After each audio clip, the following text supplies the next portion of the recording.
동쪽숲 쉼터입니다. 강릉 하슬라디오 청취자 여러분 안녕하세요. 동쪽숲이에요. 오늘은 식물의 재미있는 이야기 그 두 번째로 식물의 감정과 지각에 대해 이야기합니다. 첫 번째 이야기는 식물의 감각에 대해 알아봤죠. 식물도 동물과는 다른 방식이지만 보고 듣고 냄새 맡고 촉각을 느낀다고 했어요. 동물과 가장 큰 차이는 식물은 움직일 수 없다는 것이겠죠. 그래서 감각을 인지하는 수용체도 동물과 다르게 일부가 손상되어도 전체에는 전혀 지장이 없도록 모듈식으로 진화해 왔죠. 최근에 동물은 감정을 가지고 있다고 해요. 그런데 식물은 동물과 다르게 취급되어 왔어요. 감정이 있을 리 만무하다고요. 그러나 이제 식물도 감정을 가지고 있고 감각을 통해 얻은 데이터를 정보화하여 판단을 하는 지각도 있다는 것이 최근의 결과예요. 물론 동물과 같이 뇌가 있는 것은 아니고 어디서 정보 처리와 판단을 하느냐고 묻고 있지만 찰스 다윈은 일찍이 식물체의 잔뿌리 끝이 그 역할을 한다고 추정했어요. 현대과학도 식물이 감정이 있다는 것을 여러 분야에서 입증해 가고 있지요. 요즘은 애완동물을 반려동물이라 하고 그들을 모시는 집사라는 호칭을 쓰기도 하죠. 그들의 감정을 존중한다는 뜻도 있겠죠. 그럼 식물은요? 이것에는 어쩜 어마어마한 이야기가 숨어 있을 수도 있겠죠. 오늘은 이것에 대해 이야기하고자 해요. 동쪽 숲의 윤슬 같은 이야기는 식물이 우리에게 들려주는 메시지로 어찌 보면 샤먼 수준의 이야기가 아닌가 할 소지가 있는 이야기예요. 이런 이야기를 종합하면 과연 어떤 결과가 나올까요? 청취자 여러분도 느껴보시고 의견을 달아주세요. 강릉 하슬라디오 동쪽숲 쉼터 그 7번째 이야기를 시작합니다. 오늘 이야기의 내용은 디디에 반 코빌라르트가 쓴 식물의 은밀한 감정과 스테파노 만쿠소와 알렉산드라 비올라의 매혹하는 식물의 뇌, 피터 톰킨스의 식물의 정신세계의 내용을 주로 인용했어요. 감정의 출발점은 당연히 의식이죠. 의식이 있어야 문제점을 파악하고 대처하는 행동을 할 수 있는 것이죠. 그래서 식물은 우리의 신경체계와 유사한 소통 메커니즘을 통해서 제 기관들의 이웃 식물과 동물들에게 그리고 우리에게도 다양한 메시지를 전한대요. 먼저 자기 방어부터 살펴보면 호박이 가장 무서워하는 포식자는 에필라크나 운데침노 타타라는 이름의 무당벌레예요. 이 초식 곤충을 처음 연구한 멕시코 동물학자들은 도무지 이해할 수 없는 이 곤충의 식습관 때문에 많은 고심을 했대요. 곤충의 성충도, 애벌레도 놀랍도록 복잡한 의식을 수행했는데 호박 잎사귀에 동그랗게 구멍을 내면서 하루를 시작하는데 두세 군데는 파지하지 않아 이것이 줄기에 붙어있게 하고는 10분 지난 후 식사를 시작하고 식사는 2시간가량 이어진대요. 다음날 아침이 되면 곤충은 좋아하는 잎을 오려내는 일을 다시 시작하는데 꼭 6m 떨어진 곳에서 시작한대요. 이 수수께끼의 열쇠를 제공한 건 식물학자들이었어요. 공격당한 호박은 자신을 지키기 위해 탄닌 성분을 대폭 늘려 잎사귀에 독을 품는 방식으로 방어를 하기에 무당벌레는 식사를 시작하고 10분 후면 독이 퍼져 죽을 것이다. 독이 수액 속으로 돌아다니는 걸 막지 않는다면 말이에요. 그래서 무당벌레는 자신이 먹으려는 부분을 주변의 잎과 고립시켜요. 줄기 주변을 톱니나 레이스 모양으로 자르는 건 바로 차단 장치인 거죠. 작동까지 10분이 걸리는 차단 방법. 그러고 나면 식물은 국부 마취 상태가 되기에 누가 제 잎사귀를 먹는지 알지 못해요. 그러면 왜 다음날 무당벌레는 늘 6m 떨어진 곳에서 시작할까? 호박이 2가지 방법으로 보복에 나서기 때문이에요. 호박의 모든 잎이 예방용 독을 품고 경고 메시지가 발송되어 이웃한 잎들까지 독을 품기 때문이죠. 이렇게 발송되는 가스성 화학 메시지가 도달하는 거리가 바로 6m 이하래요. 이것을 이 곤충이 파악한 것이죠. 그럼 앞으로는 어떻게 될까요? 진화의 논리로 보자면 호박은 메시지 전파 거리를 늘릴 것이고 곤충은 그만큼 식사 거리를 늘리게 되겠죠. 이것이 자연의 법칙이고요. 때론 식물이 의도치 않은 인간 활동 덕에 포식 동물로부터 승리를 한 사건이 있었어요. 1981년 남아프리카에서 사는 영양의 일종인 쿠두는 대규모 자기 파괴를 자행하는 최초의 동물로 소개가 되었어요. 남아프리카 여러 국립공원에서 이 초식 동물의 시체가 수없이 발견되었는데 위장이 텅 빈 채 평소에 잘 먹던 잎이 무성한 아카시아 나무 아래 쓰러져 있었다는 거예요. 왜 이들은 먹이를 두고도 굶어 죽었을까? 원인은 사육지를 경계짓는 울타리를 설치하면서 쿠두의 수구가 급증한 데 있었대요. 그 때문에 과도한 포식의 위험에 처한 아카시아가 이 동물이 소화할 수 없는 독을 잎에 품었다는 사실이 드러났어요. 각 나무는 제 이웃들에게 에틸렌을 주성분을 한 가스를 경계 메시지로 보냈고 이웃 나무들도 모두 나무에 독을 품은 것이죠. 문제는 울타리 때문에 쿠두의 이동이 제한되면서 독의 확산에 대응하지 못하고는 결국 독이 든 잎을 먹고 격렬한 죽음을 택하지 않고 굶어 죽는 느린 자살을 선택한 것이에요. 만약 식물이 수용할 수 있는 수준으로 포식이 잦아들면 아카시아 잎은 다시 식용이 가능해지고 다음 남용 때까지 동물이 먹도록 내어준대요. 이처럼 식물 스스로 만들어내는 방어 기작을 무시했다가 낭패를 본 사례가 있어요. 바로 옥수수인데요. 옥수수 근충은 유충이 어린 싹을 먹을 수 있도록 옥수수의 뿌리 부근에 알을 낳는 습관이 있대요. 야생 옥수수와 인간이 가장 오랫동안 재배해온 품종들은 이 유충을 아주 좋아하는 선충류를 유인하는 물질인 카피오필렌을 분비해서 이 문제를 해결했는데 알곡이 크고 생산량이 높은 옥수수를 얻기 위해 농학자들이 성장 과정에서 불필요하다고 여기곤 카리오필렌을 제거하는 선택을 했어요. 그러자 자기 방어를 할 수 없게 된 옥수수는 옥수수 근충에 몰살을 당했어요. 더불어 살충제 생산과 살포의 비용이 들고 그 살충제는 꿀벌을 말살하고 인간의 건강을 해쳤으며 살충제를 맞고도 살아남은 곤충 세대의 면역 체계가 강화되는 결과를 가져왔지요. 결국 그들은 허브의 일종인 오레가노에서 카피오필렌을 생성하는 유전자를 추출해서 다시 옥수수에 넣는 GMO, 유전자 변형 옥수수를 만드는 아이러니한 결과를 빚었어요. 이런 사례는 신품종을 육성하는 경우 매우 주의해야 할 요인이네요. 이런 것과 관련하여 색다른 견해도 있어요. 지구 행성에서 인간과 식물의 관계를 보면 식물은 인간에게 곤충이나 동물에게 하듯 자신들의 번식과 확산을 위해서 맛, 색, 향기 등을 만들었고 인간은 전 세계에 이들을 재배하고 결국 인간은 일부 식물에게 최고 동맹이 될 수 있는 관계가 되었겠죠. 그런데 이 동맹이 깨어진다면 만일 인간이 포식자로 돌변하여 산림 파괴, 공해 피해, 유전자 조작 등을 통해 식물에게 적이 된다면 그러면 혹시 식물이 곤충 퇴치법을 인간에게 적용할 수도 있지 않을까? 이런 사례가 실제로 있었다고 해요. 1990년대 초 대추 야자나무의 꽃가루 속에 에스트론이나 감자 속에 프로게스테론처럼 다양한 식물종에서 여성 호르몬이 발견되었대요. 결국 식물은 곤충의 호르몬만 흉내내는 데 그치지 않는다. 여성의 특정한 호르몬도 만들 줄 안다.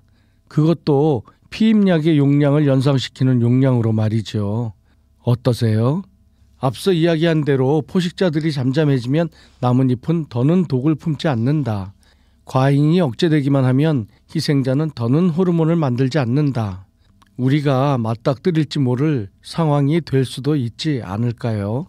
그렇다면 식물은 위험한 경우 말고 좋은 경우엔 어떤 반응을 보일까요?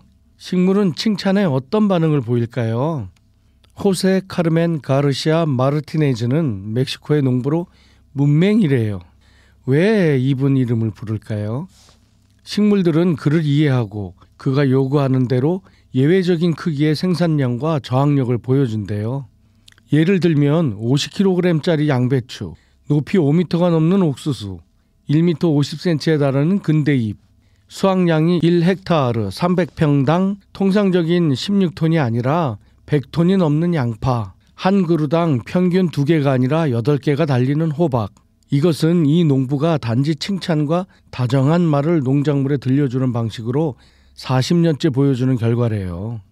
멕시코 농림행정처의 기술자 150명과 함께 경쟁한 결과 1헥타르당 양배추 6톤 대비 이 농부는 110톤을 수확했어요. 그가 한 말은 식물들은 우리가 어떻게 저들을 경작해야 하는지 알려줄 줄 압니다. 그 말을 그저 듣기만 하면 됩니다. 저는 화학 비료를 믿지 않습니다. 그런 비료는 땅을 태울 뿐입니다. 최고의 비료는 식물과의 대화입니다. 식물은 그걸 이해하고 압니다. 에요. 더군다나 토질 분석에서도 아주 메마른 땅이었고 전국 곳곳으로 보내 다른 땅에서 그의 방식대로 경작하게 한 결과 동일한 성공을 거뒀고요. 게다가 양적인 것만이 아니라 질적인 맛과 영양에서도 단연 뛰어났어요. 그의 세심하고 겸손한 대화, 살찌우는 효력을 지닌 머릿속 이미지, 존중 어린 증언, 사랑과 감사를 담은 생각 등으로 그는 이 같은 결과를 끌어낸 것이에요. 가히 기존의 화학비료와 농약으로 무장한 농업기술의 근간을 흔들 수 있는 내용이지요. 칭찬은 고래도 춤추게 한다. 우리 주변에서 칭찬한 식물과 용을 한 식물의 생육 차이에 대해 이야기를 들었죠. 그렇지 않다는 이야기도 듣고요. 이젠 우리도 식물을 칭찬하고 보듬고 그들이 하는 이야기를 경청하는 방법에 관심을 가져야겠어요. 이번엔 식물과의 소통에서 무척 인상적인 실험을 한 사람이 있어요. 클리브 백스터인데요. 그는 미국 CIA에서 일하는 신문 전문가예요. 1966년 2월 2일 그가 개발한 거짓말 탐지기를 식물에 연결하고 반응을 보던 중에 그래픽 기록에 갑작스러운 변화를 발견하곤 몹시 놀랐대요.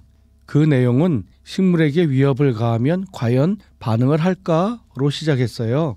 그래서 전극 근처의 잎사귀 끝을 아주 뜨거운 커피잔에 담궜는데 별 반응이 없었대요. 그래서 더 자극적인 방법을 동원하려고 성냥을 그어서 나뭇잎 하나에 불을 붙이려는 생각을 떠올린 순간 탐지기 바늘이 갑작스레 꼭대기까지 치솟았대요.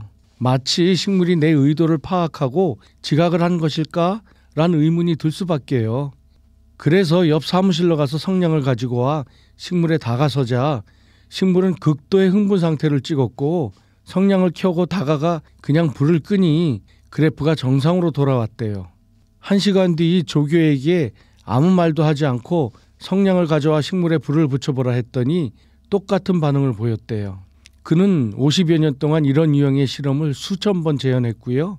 결국 백스터가 반세기에 가까운 시간 동안 실시한 실험은 과학적 현상, 즉 측정 가능하고 수량화할 수 있고 재현할 수 있는 모든 사항을 제시하면서 식물이 인간의 정신적 메시지를 수용할 가능성을 명료하게 밝혀주고 있어요.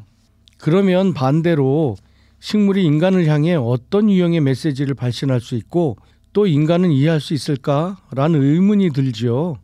아야와스카는 아마존 부족들이 병을 치료하기 위해 수천 년간 사용해온 환각성 약물이래요.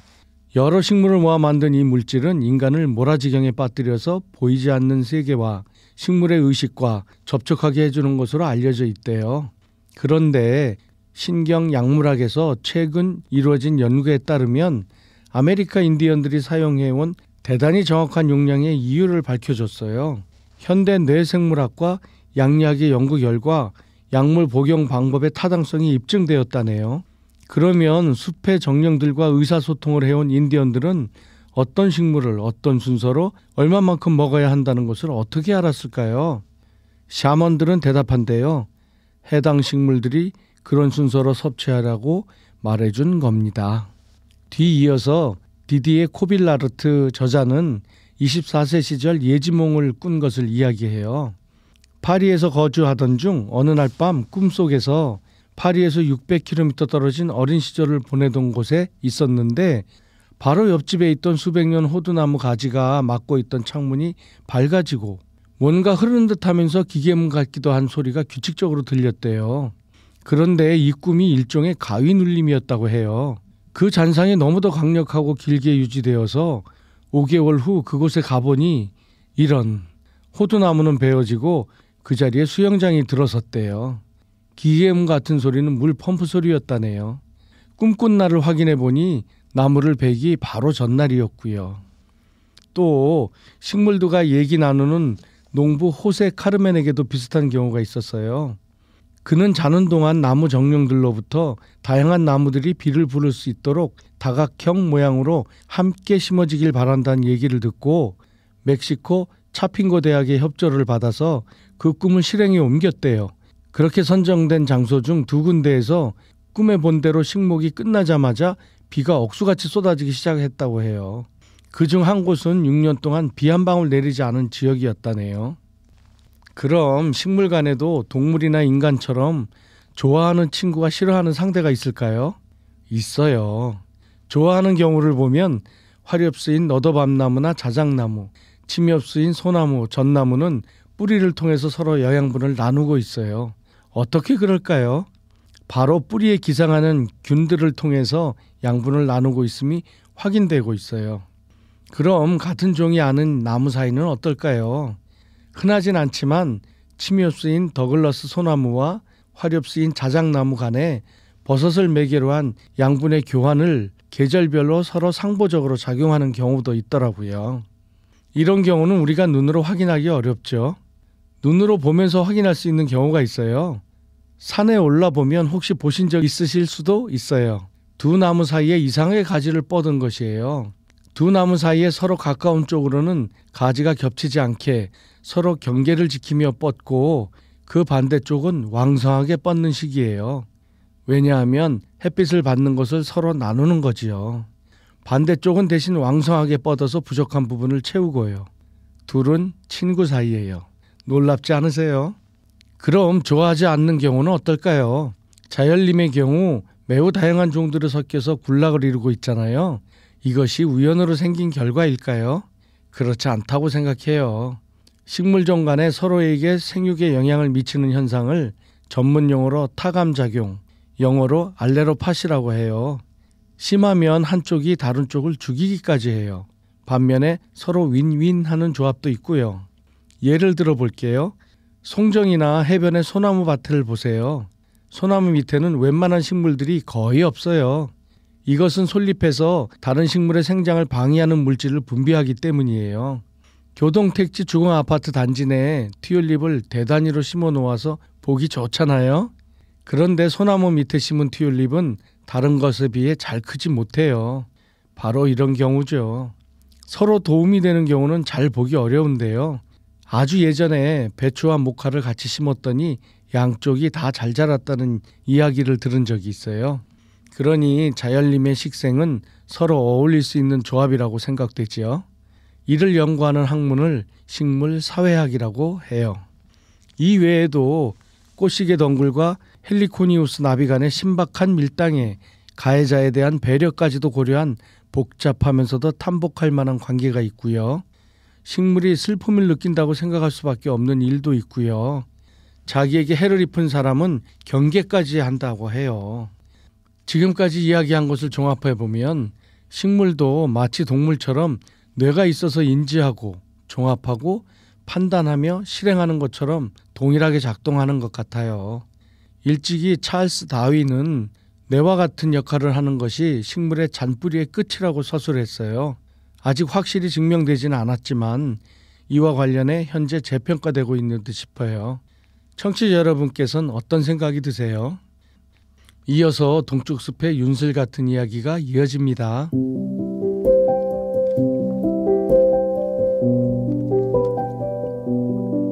동쪽숲의 윤슬 같은 이야기. 식물이 우리에게 들려주는 메시지. 동쪽숲의 윤슬 같은 이야기는 식물이 우리에게 들려주는 메시지에 대한 이야기를 한다.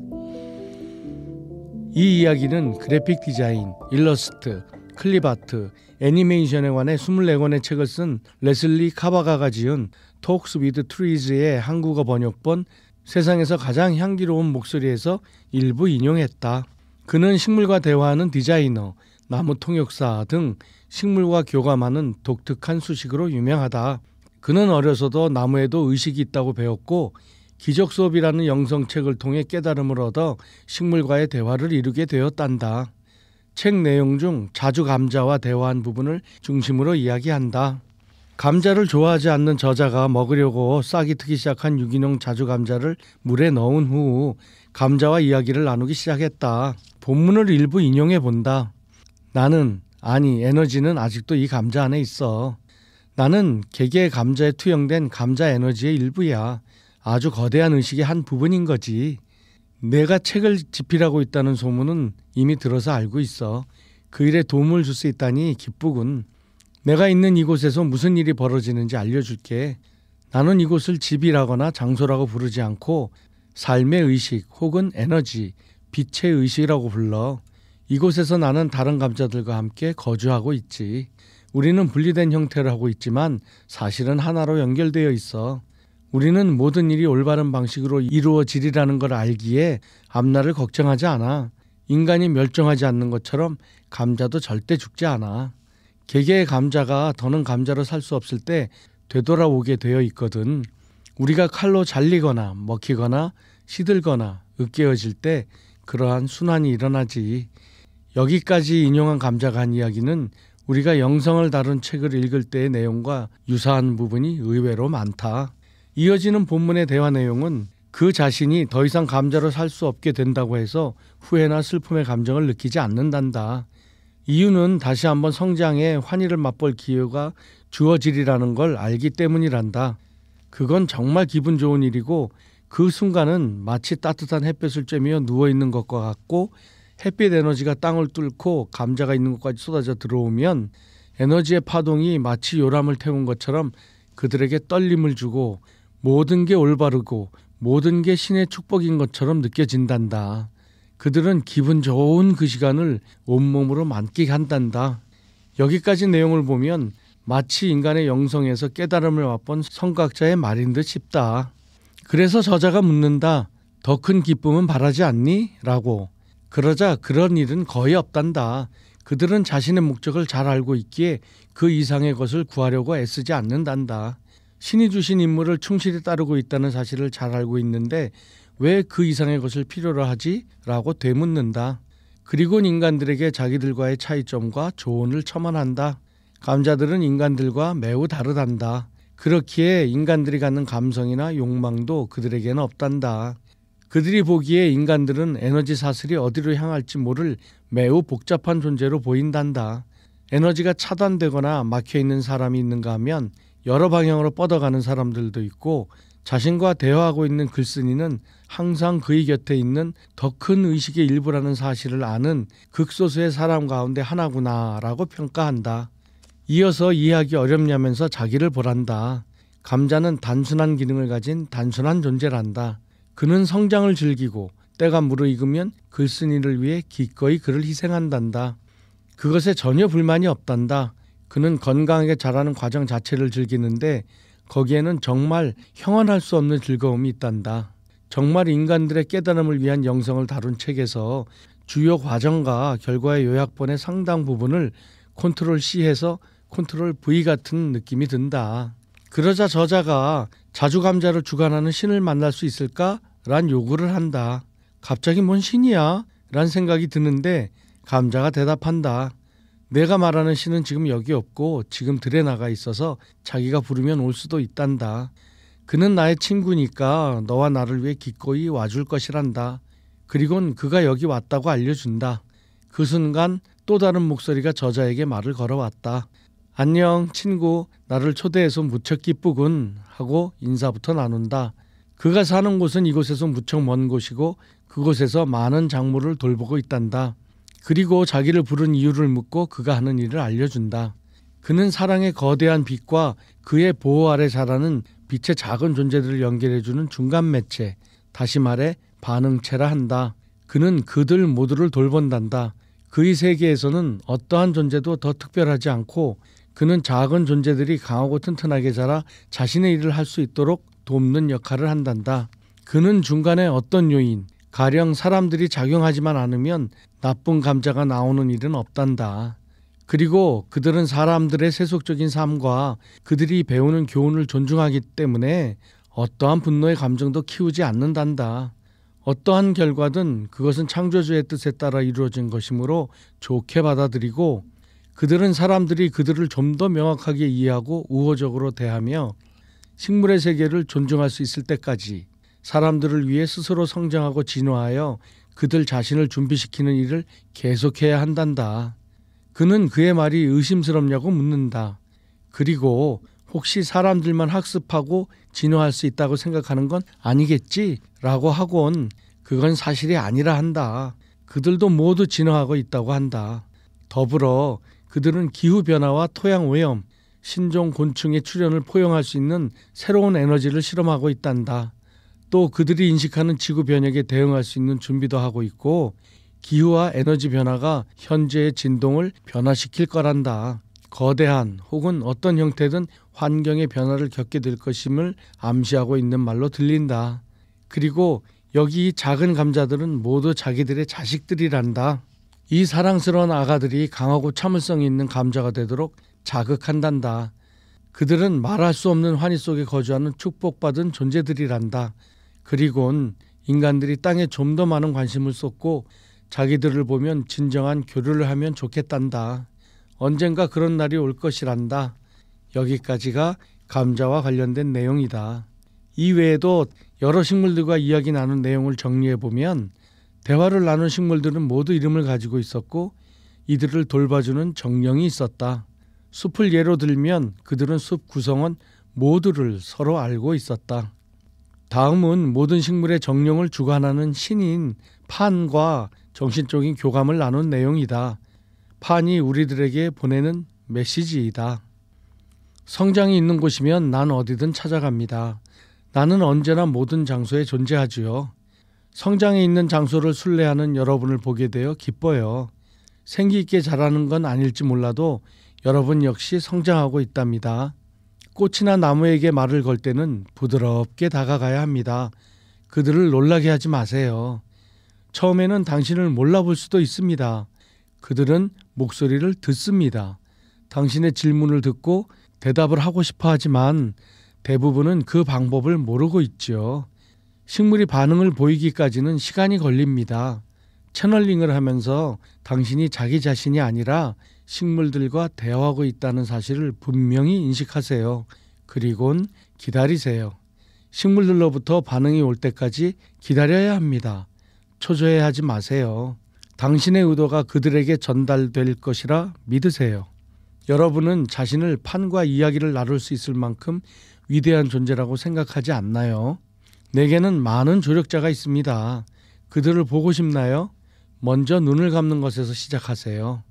가장 먼저 마음의 눈을 감아야 합니다. 바로 거기가 시작점이에요. 나를 믿으세요. 삶을 신뢰하고 모든 것이 꼭 그렇게 있어야 하는 방식으로 있다는 사실을 믿으세요. 지구가 선택한 방식과 진화 계획의 신성함을 믿으세요. 애초에 그렇게 되지 않았어야 했다면 절대 그렇게 되지 않았을 거예요. 누군가 전쟁을 벌이게 되어 있다면 당신은 분노를 느끼게 되어 있답니다. 모든 일이 그런 식으로 진행됩니다. 인생에는 시험이 있음을, 그리고 인생 자체가 바로 그 시험임을 알아야 해요. 매 순간 사랑 안에 머무르세요.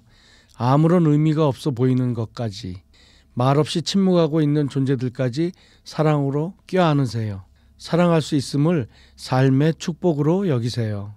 우리가 그러하듯이. 대부분의 식물은 어찌 보면 영성적 측면에서 우리보다 훨씬 높은 수준이 아닐까 하는 생각도 든다.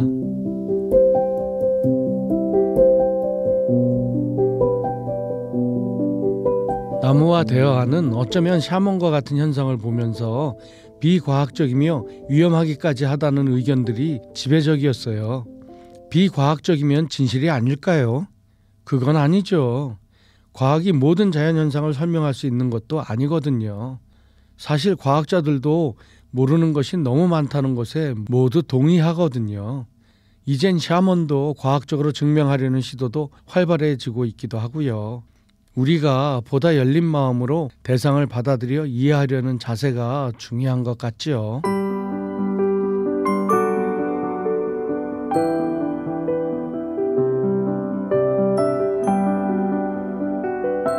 오늘은 식물의 재미있는 이야기 그 두 번째로 식물의 감정과 지각에 대해 이야기했네요. 이제 식물을 대한 우리의 마음이 바뀌어 갈 수 있을까요? 우리 주변엔 식물과 교감하는 분들을 드물게라도 뵐 수 있더라고요.